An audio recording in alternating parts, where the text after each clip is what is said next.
I'm Gabriel Kahane. I'm in the Nonesuch library at Broadway and 50th, and I'm very excited to share with you some of my favorite records from this illustrious catalog.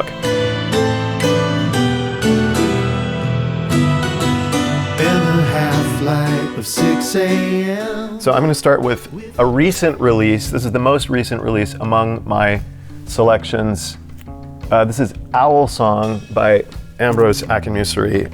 Ambrose is, for my money, one of the most interesting musicians and also one of the most amazing human beings I've encountered in the last couple of years. We met over the internet, have done a little bit of collaboration that is yet to be released to the world. And what I love about this record is the ways in which he demands that you stop everything you're doing and get really, really quiet. It's the kind of music where if you don't really give your full attention to it, it could completely pass you by. And yet every moment, everything about Ambrose's sound, the way his sense of emotional catharsis comes through tone and color and timbre rather than through how many notes he's playing, even though he has the capacity to do all the pyrotechnics of any other trumpet player. He really leans into gestures that come through really, really subtle gradations in his sound. And obviously the addition of Bill Frisell and Herlin Riley makes this a super, super rad record that you should check out. We're going in reverse chronological order. Back to Punch Brothers' Ashore. This, in a catalog of wonderful records, I think Ashore might be my favorite. It's, I think, the first record that Chris and his cohort self-produced after working with some amazing producers. The writing, the playing, and also just the sound of the instruments is really extraordinary. Chris and I go way back to, I think we met in 2006. Actually, we were introduced by Bob Hurwitz, of all people, at the MoMA Cafe, and quickly became friends. And I spent a lot of time on the road opening for Chris and his band, and learned so much about how to be an entertainer from watching Chris and his bandmates. And I think the first track, Ashore, it's the kind of music that only these five guys could have made together. It's really, really emotionally immediate. It feels like a truly mature record. Dig it. Sam Amidon, one of my favorite singers, thinkers, jazz archivists, Jimi Hendrix amateur historians, Jimi Hendrix completists. But this is a record that I've spent a lot of time with. In fact, all of these records are records I chose that I've listened to probably at least 10 times or more. My kids, who are 6 and 2, also love this album. We're also developing a through line of Bill Frisell, who is a very, very heavily featured artist on this album, of all old folk songs that Sam, in his inimitable way, has sort of aggressively reconceived.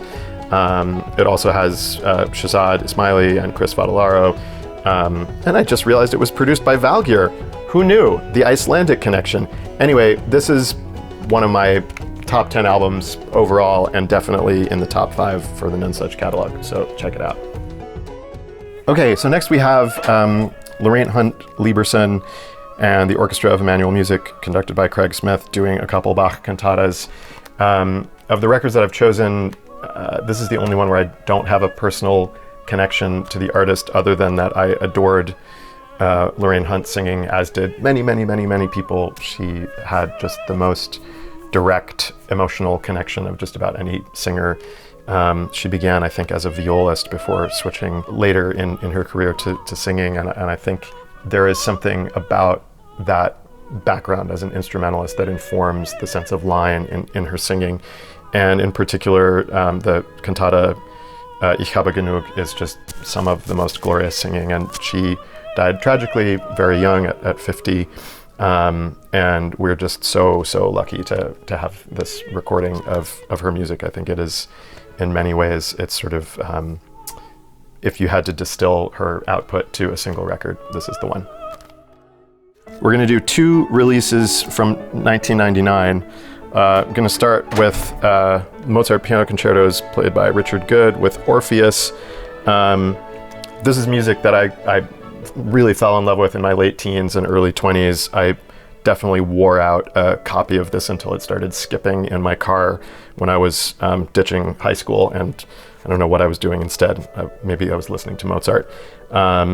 Richard Goode, one of the seminal pianists of this repertoire, also just a very generally curious guy, and his spirit comes through so clearly in these records, and this is sort of Orpheus at their peak, playing so beautifully. No conductor, feels very much like chamber music. In particular, I spent a lot of time, I think, with K488, the A major concerto, which is just littered with the best tunes. So yeah, great record.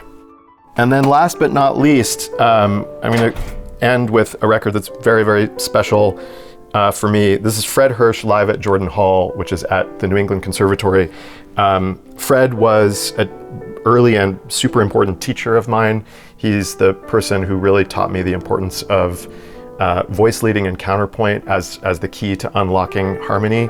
He used to say to his students in his inimitable voice, he would say, "Chords and voicings, none of that means anything until you can play in four voices."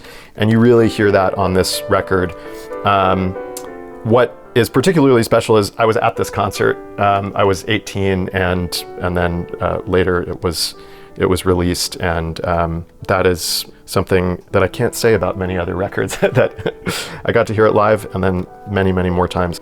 I think the closer, The Nearness of You, is particularly special. I think I actually transcribed his intro and passed it off as my own for many years, or a few years, when I still thought of myself as an improviser, which mercifully is no longer the case. Anyway, Fred Hersch, live at Jordan Hall, exemplary solo piano playing.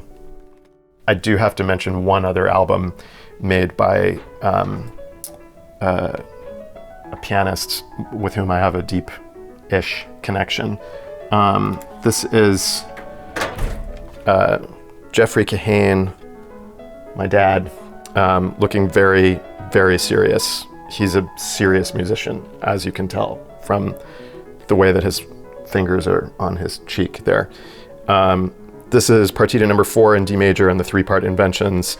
I'm just going to be totally transparent. My dad has complicated feelings about this recording. It was his solo debut. I think it's really, really beautiful. My 2.5-year-old adores it.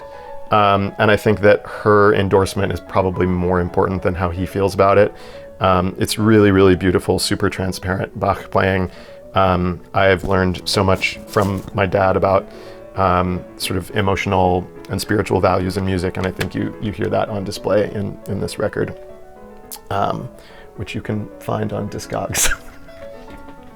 All right, that's it. We're done here.